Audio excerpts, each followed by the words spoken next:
Hello guys, അപ്പോൾ നമ്മൾ ഇന്ന് പുന്നപ്ര ബീച്ചിൽ വന്നിരിക്കുകയാണ്. ഞാനും ശിവാനി മനോജും അഷ്കർ പി അനസും സൺസെറ്റ് കാണാൻ വന്നതാണ്. നല്ല റിസോർട്ട്.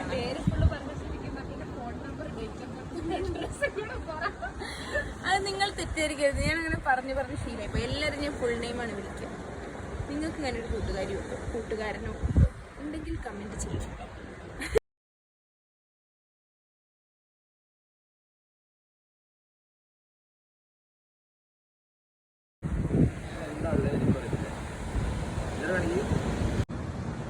ഹായ് ശിവ, ഈ കടലോട്ട് ബണ്ട് പോലെ ഈ കല്ല് ഇങ്ങനെ കയറ്റിട്ടാണെന്ന് നിനക്കറിയോ?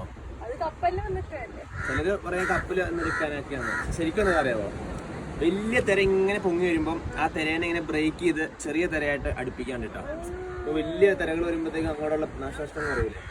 ബ്രേക്ക് ചെയ്ത് ചെറുതാക്കുമ്പോൾ അതിനോണ്ട് കേട്ടോ. പുതിയ അറിവ്. ഈ കടല് വന്നിട്ട് ഇത് പോകുന്നു, മണല് പോകുന്ന ഭയങ്കര നമുക്ക് നാശനഷ്ടമല്ല പറയുന്നത്, എക്കോസിസ്റ്റം നഷ്ടപ്പെടും. കാരണം ഒരു തരി മണ്ണുണ്ടാവാൻ പഴയ ഹിന്ദു ടെസ്റ്റുള്ള കാര്യമുള്ളത്.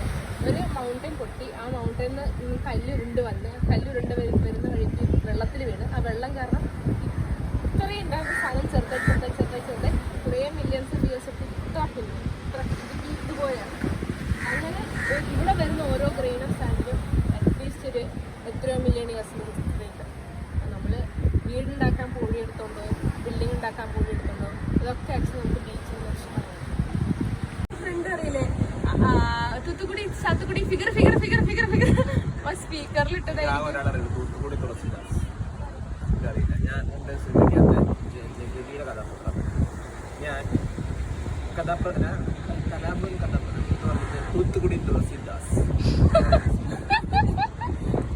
സിനിമ അറിയെങ്കിൽ നിങ്ങൾ കമന്റ് ചെയ്യണം. അതേതാ സിനിമ?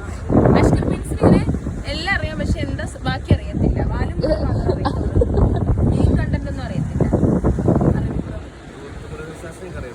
എനിക്ക് വേട്ടക്കാരനെ നമ്മൾ എന്തിനാ ഇവിടെ വന്നതെന്ന് അറിയോ?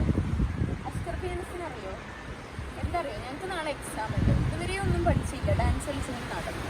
അപ്പം നാളെ എക്സാമിന് പഠിക്കാൻ വേണ്ടി ഹോസ്റ്റലിൽ പോയിരുന്ന വെറുതെ നമ്മൾ ജീവിതം നശിപ്പിക്കണമെന്നുള്ള പശ്ചാത്താപം വരും.